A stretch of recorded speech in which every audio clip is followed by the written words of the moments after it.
होगी, ऐसा हम विश्वास करते हैं। बहुत बहुत धन्यवाद। और हमारे बीच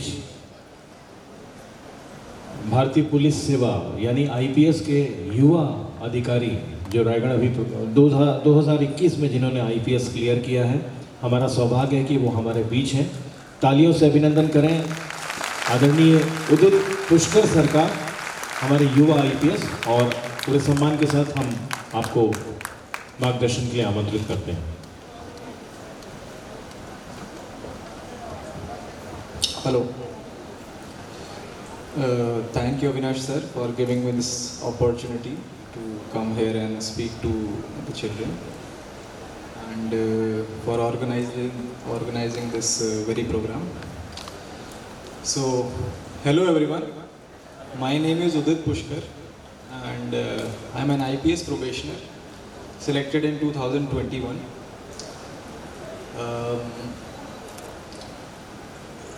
आप लोग मुझे बता सकते हैं कि यहाँ पर कितने जो बच्चे हैं वो भी स्कूल में? Can you raise your hands? Maximum. और कितने लोग हैं जो ग्रेजुएशन कर रहे हैं या ग्रेजुएट हैं? ये भी काफ़ी है। ठीक है, तो सिंस आप अभी मतलब काफ़ी सारे जनता यहाँ पर स्कूल में है, तो पहली तो मैं एडवाइस यही दूंगा कि आप अभी जम के खेलिए कूदिए। अभी क्यों इतना टेंशन ले रहे हैं कि यूपीएससी वगैरह के बारे में इतनी चिंता? मतलब अभी काफ़ी टाइम है आपको उधर जाने के लिए, लेकिन फिर भी आप इंटरेस्टेड है जानने के लिए, तो मैं बताना चाहूँगा आपको। तो लोगों के मन में ये कॉमन सवाल आता है हर बच्चे के, इवन पेरेंट्स के भी, कि आईएएस बना कैसे जाता है, आईएएस आईपीएस बना कैसे जाता है, राइट? जोर से बोलिए कि आईपीएस और आईएएस बना कैसे जाता है। हम लोग देखते हैं कि कलेक्टर साहब घूम रहे हैं, एसपी साहब घूम रहे हैं, तो सबके मन में यही आता है कि ये बनते कैसे हैं। तो मैं अपनी स्टोरी शेयर करूंगा कि मुझे ये आइडिया कैसे आया और मैं यहाँ तक कैसे पहुँचा। सो बेसिकली मैं रहने वाला हूँ यूपी का, और सहारनपुर में मेरा घर है, और मैं वहीं पे मेरी स्कूलिंग हुई है। उसके बाद वही मैं मिडिल क्लास फैमिली से था, तो मेरे पेरेंट्स ने मुझे साइंस में दिलाई, और साइंस के बाद मैं जेई क्लियर किया, राइट? मैं जेई क्लियर किया, और मुझे गाइडेंस मिला कि मैं जाके इलेक्ट्रिकल इंजीनियरिंग पढ़ूं आईटी कानपुर में। तो I got this opportunity to study electrical engineering in IIT Kanpur. So मैं वहाँ गया, और मैंने अपना मतलब जैसे जब मैं कर ही रहा था, तो 4th ईयर में बेसिकली मुझे मालूम नहीं था कि क्या होता है। UPSC union public service commission के कुछ भी एग्ज़ाम होते हैं, गवर्नमेंट की कोई भी एग्ज़ाम होते हैं, वो मुझे नहीं मालूम था हमेशा से। क्योंकि हमारे जो कॉलेज में वो ज़्यादातर प्राइवेट सेक्टर पे फोकस रहता था कि प्राइवेट में क्या हो रहा है, बैंक्स में जाना है, मतलब इस तरह की जो चीज़ें होती हैं, कोर में जाना है, इलेक्ट्रिकल साइड जाना है, इस तरह का बात होती रहती थी। तो मुझे अभी तक नहीं मालूम था कि यूपीएससी क्या होता है, ऐसा कुछ एग्ज़ाम भी होता है, ठीक है? Because I never really cared actually. I mean जैसे आपके मन में आज भी किसी के मन में डाउट आता होगा कि मैं आईएएस आईपीएस कैसे बनूं, लेकिन मेरे मन में कभी ऐसा डाउट नहीं था। तो जब 4th ईयर में मैं आया, तो एक बार हमारे कॉलेज में एक ऐसे ही सेमिनार ऑर्गेनाइज हुआ था, जहाँ पर हमारे कॉलेज के एक अलमनाई थे जो पहले हमारे कॉलेज में पढ़ चुके थे। वो सीबीआई के डायरेक्टर थे उस वक्त। सीबीआई होता है सेंट्रल ब्यूरो ऑफ इन्वेस्टिगेशन, ये पुलिस की एक सेंट्रल ऑर्गेनाइजेशन है, और ये दिल्ली में बैठती है। तो that person was an IPS officer. तो उन्होंने आके हमें बताया कि ऐसे ऐसे ये वो सब होता है। तो मेरा फिर इंटरेस्ट आया, धीरे धीरे मुझे फिर इंटरेस्ट आया कि अच्छा ऐसा कुछ कर सकते हैं, ऐसे ये भी एक करियर ऑप्शन बन सकता है।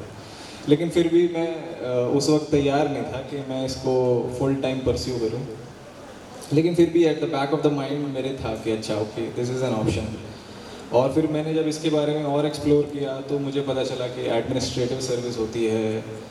अब सिंस मतलब मैं आपसे ऑनेस्टली एक बात पूछना चाहूँगा, कितनों को पता है कि यूनियन यूपीएससी के माध्यम से हम कहाँ कहाँ कितनी कितनी सर्विसेज में जा सकते हैं? किसी को आइडिया है? कोई बताना चाहेगा? टोटल सर्विसेज कितनी होती हैं?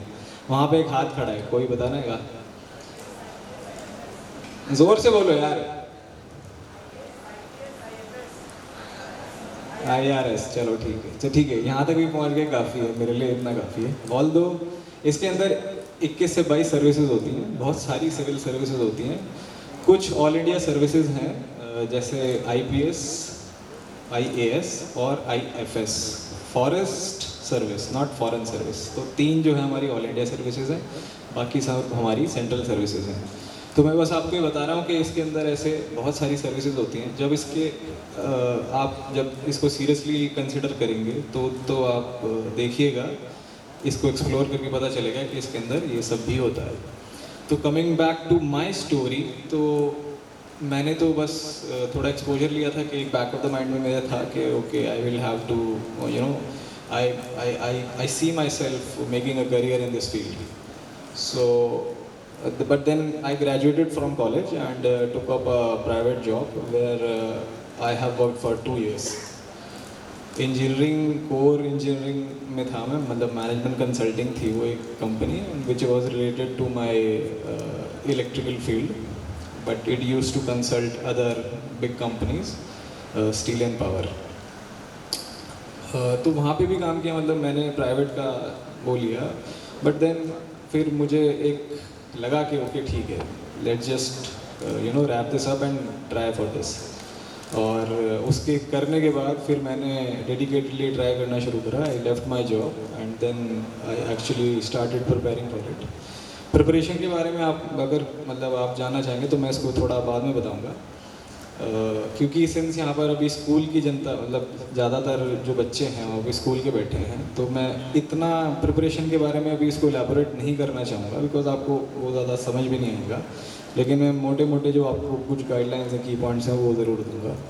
तो मैंने फिर प्रिपरेशन शुरू किया और उसके बाद आई फेल्ड मेंस ट्वाइस, लेकिन मतलब उसमें अंदर स्टेजेस होती हैं, प्रीलिम होता है, मेंस होता है, इंटरव्यू होता है। तो मैंने 2 बार प्रीलिम क्लियर किया, लेकिन मैं मेंस क्लियर नहीं कर पाया, लेकिन फिर 3rd अटेम्प्ट में I got through. So this was my story, जो कि यहाँ तक है। 2021 में आई गॉट सिलेक्टेड। फिर उसके बाद हमारा एक फेज़ 1 ट्रेनिंग होता है IPS ऑफिसर्स का, जो कि हैदराबाद में होता है, लबासना। पहले मसूरी में फाउंडेशन कोर्स होता है, फिर हैदराबाद में फेज़ 1 होता है, जहाँ पे सब कुछ सिखाते हैं। और फिर उसके बाद हमारा डिस्ट्रिक्ट प्रैक्टिकल ट्रेनिंग होता है, जो करंटली अभी मेरा रायगढ़ में चल रहा है। So there are few doubts जो जैसे वहाँ पर भी लिखे हुए हैं कि जैसे किसी ने पूछा था कि how do I manage my time, how did I manage my time. किसने पूछा है? कैन यू रेज हिज और her hand? Okay, this person. So time management के लिए मैं क्या बताऊँ आपको, मतलब इट्स लाइक हर दिन एक अलग ही बैटल है वो। पर I do not believe in the theory कि अगर कोई मुझसे ये बोले कि UPSC क्लियर करने के लिए, मतलब जैसे ओल्ड स्कूल वाले लोग बोलते हैं, जैसे मेरे फादर भी बोला करते थे कि IAS बनने के लिए तो तुमको 16 घंटे पढ़ना पड़ता है, राइट? विच वॉज रॉन्ग, मतलब दिस इज़ नॉट ट्रू। ऐसा नहीं होता। कोई बंदा सस्टेनेबली 16 घंटे हर दिन नहीं पढ़ सकता। मतलब कुछ होते हैं super humans, but that's not the mean we can not take that as a safe strategy. तो 16 घंटे वाला जो मिथ है वो भूल जाइए कि इतनी ज़्यादा पढ़ाई करनी पड़ती है। Quality matters here over quantity, because syllabus has evolved. We need more analytical part, application part is more required in UPSC than the rote learning part, which was earlier the case. Today this is not the case. So you have to really understand things and then apply to it in the exams. So उसके लिए आपको ऐसा नहीं है कि बहुत ज़्यादा पढ़ना पड़ेगा, मतलब I mean 5 to 6 hours is enough, maybe you know, जैसे जिस तरह से भी होता है। मेरा टाइम टेबल ऐसे रहता था कि मैं सुबह आराम से उठता था, थोड़ा बहुत पार्क में जाता था, जॉगिंग वगैरह करता था. Running has always been the part of my schedule always. Running करके आके I use to read my newspaper. कोई भी नेशनल डेली वगैरह आप लगाइए, हिंदू हो गया, इंडियन एक्सप्रेस हो गया, ये आप डेडिकेटेडली पढ़िए और उसके माइक्रो नोट्स भी बनाइए जो रेलेवेंट न्यूज़ होती है, जो नेशनल न्यूज़ होती हैं, जो basically news which matter. I mean not the political news. ऐसा नहीं है कि पॉलिटिकल न्यूज़ मैटर नहीं करती, बट यूपीएससी प्रिपरेशन में ये सब मैटर नहीं करता है. आपको कोर चीज़ें जाननी होती हैं कि इशू क्या है. अगर इशू जानेंगे तो उसके पीछे आपको लॉ पता चलेगा, उसके पीछे आपको फिर सुप्रीम कोर्ट के वर्डिक्ट्स पता चलेंगे, जो कि रियली इम्पॉर्टेंट है. Actually, we can take a separate session over, how to read a newspaper only. You can find many sources on YouTube also that how to read a newspaper, because it's everything under the sun is in the syllabus of UPSC. So you really have to filter it out again and again. So मेरा फिर वही रहता था कि newspaper था, newspaper के I used to make notes. Then फिर मैंने सोचा था कि आई विल टेक 2 सब्जेक्ट्स. हर दिन मैं 2 पेपर को रीड करता था. जैसे यूपीएससी में भी GS 1, 2, 3, 4 है और मेरे ऑप्शनल है. तो GS 1, GS 2, GS 3, GS 4 which is ethics, and then you have this optional 1 paper, optional 2 paper.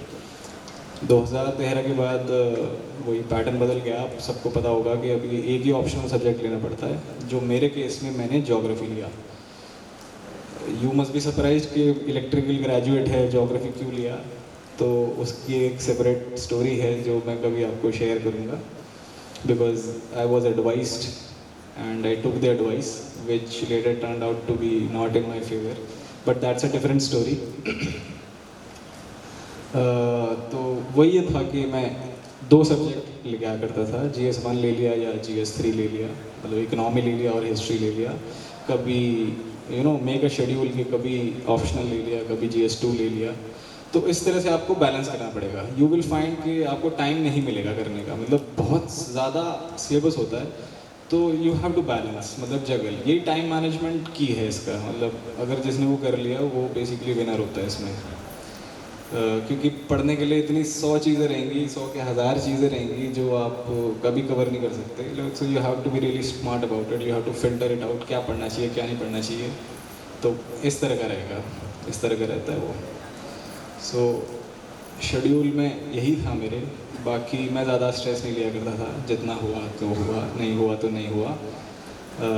Through out मैं स्पोर्ट्स खेलता रहता था. मतलब टेनिस का शौक़ है मुझे, बैडमिंटन का शौक़ है मुझे, टेबल टेनिस का शौक़ है मुझे, एनी रैकेट गेम्स. अगर आप में से भी कोई बहुत अच्छा रैकेट गेम्स खेलता होगा तो I would invite you to play with me कभी कहीं पे. तो मैं तो इस तरह से थी, मेरी लाइफ चलती रहती थी.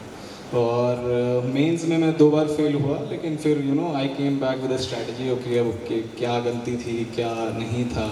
कभी ऐसे में कम मार्क्स आ गए, कभी ज्योग्राफी के सेकंड पेपर में कम मार्क्स आ गए. So you have to improve. हर बार तुमको इम्प्रूव करते रहना पड़ेगा. ठीक है, अगर ये हुआ तो ये है, अगर ये हुआ तो ये है. तो फीडबैक मिला और उसके अकॉर्डिंग तुमने काम किया. तो this is how it will work.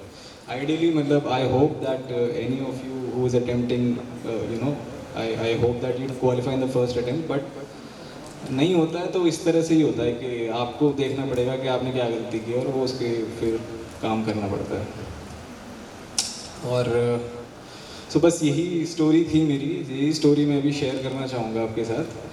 और मतलब जो की टेक अवे है यूपीएससी का, जो basically to principles that I consider UPSC में वही लोग सेलेक्ट होते हैं जो दो चीज़ें लगातार करते हैं. ठीक है, तो फर्स्ट इज़ डिसिप्लिन.